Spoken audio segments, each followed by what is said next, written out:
Gusto mo bang malaman ang pinakamagandang investment na pwedeng magbigay sa'yo ng 100 times, 200 times, 500 times, or 1,000 times na kita? Kung kayo interesado, tapusin mo tong video na ito. Videos that will make you wealthy and debt-free. Hi there, this is Pinky Tan, your pambansang wealth coach. Sa episode na ito, we're going to talk about one of the best investment that you can get into. Alam mo, sa tagal-tagal kong nagbebenta, nagnenegosyo, nag-i-interview ng mga successful na tao, and I've been asking them, ano yung pinakamagandang investment na pinasukan nila? Some people will say stock market, some people will say real estate, some people will say crypto. Marami po silang sagot. Pero may isa po akong talagang napagtanungan na isang bilyonaryo. Tinanong ko talaga, Sir, ano talagang pinakamagandang investment? Stock, real estate, crypto, and everything. Sabi niya, alam mo, ang pinakamagandang investment is mag-invest ka muna sa sarili mo. Sabi ko, bakit? Paano ka mag-i-invest sa stocks kung wala kang alam? Paano ka mag-i-invest sa crypto kung wala kang alam? Paano ka mag-i-invest sa bahit lupa pag wala kang alam? Nung sinabi niya, oo nga, no? It made a lot of sense. Ang unang dapat palang pag-investan po natin ay ang ating sarili. Kailangan na mag-upgrade po talaga tayo sa ating sarili. Kasi pag hindi po tayo nag-upgrade sa ating sarili, sabi nga niya, you will make bad financial decisions. If you make bad financial decisions, ano magiging resulta niya? Mauubusan ka ng pera, mawawalan ka ng pera, madidepress ka, at maghihirap ka. So, ever since that time,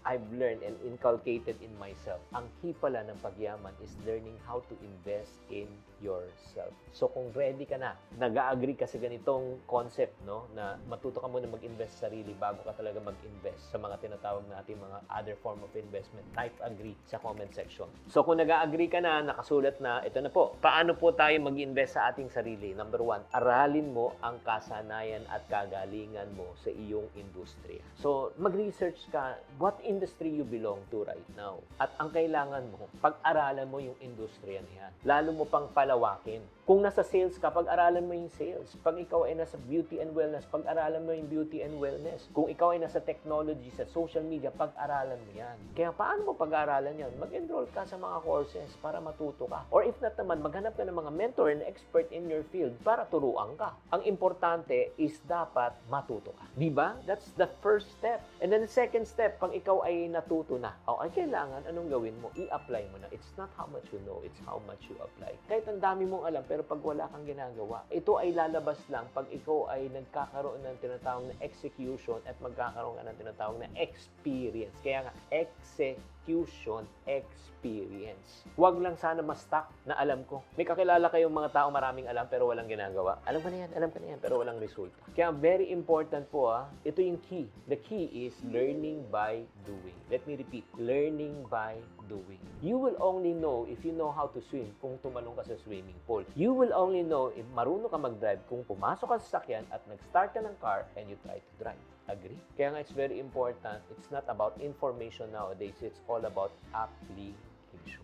Number 3, after you have gathered the information, after you have applied, the third thing, in order for you to learn how to upgrade, you should learn how to adapt and adjust. Repeat after me. Adapt and adjust. Ang ibig sabihin ng adapt and adjust, syempre naman, pagka ginawa mo, maganda lang sa papel yan. Pag in-execute mo, nagbabago na yan. Kaya nga, pag nagbago na yan, saan ako mag-a-adapt? Saan ako mag-a-adjust? Learn how to change. Because the only thing that is permanent in this world is what? Change. If you do not change, ano mangyayari niyan? Walang magbabago po yan. If you keep on doing the same thing over and over and again and expect a different result, walang mangyayari po dyan. Let's go to number 4. Pero bago po tayo magpunta sa number 4 po, 5 po itong pag-uusapan natin. Shoutout lang tayo kay Lina De Quina, at the same time kay Chris 4557 at syempre si Nitoy Ibanez. Diba? Maraming salamat po sa inyo. So again, number 1, anong gagawin po natin? Pag-aralan mo muna kung anong industry ka. Dagdagan mo ang kalaman mo. Diba? Ika nga, mag-research ka, mag-aral ka, maghanap ka ng mentor and coaches. Number 3, learn how to execute, adjust, and adapt.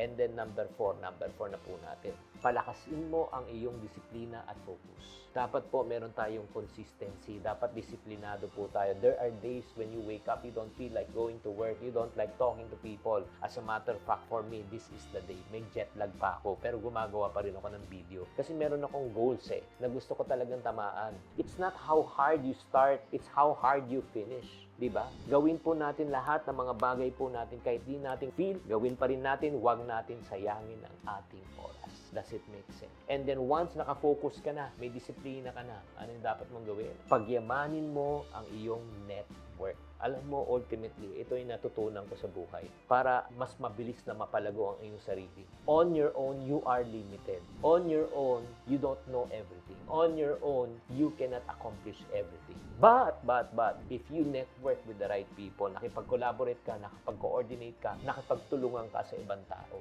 kikita ka. Kaya nga, very important, sumali ka sa mga organizations, sa mga events para makilala mo yung mga taong makakatulong po sa inyo. Maghanap ka ng community, maghanap ka ng mga coaches and mentors. Learn how to ask. Ang network ang magpapadami ng opportunities at support po sa inyo. Kaya nga importante na palawakin po natin to. Tatandaan nyo, no man is an island.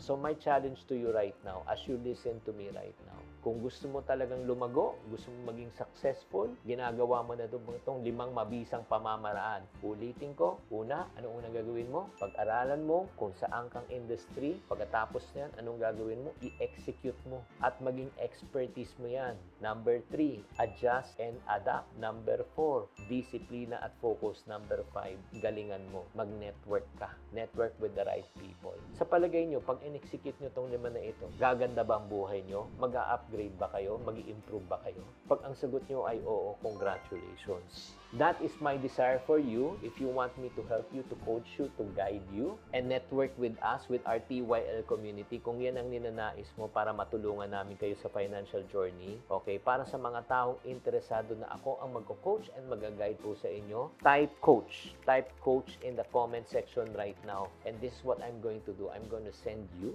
an idea on how I can personally coach you and guide you in your financial journey. Maraming salamat po sa inyong pagkatangkilik sa channel na ito. Thank you very much for subscribing. Thank you very much for watching. Tatandaan, tamang karunungan, tamang disiplina po ang susi sa pagyaman.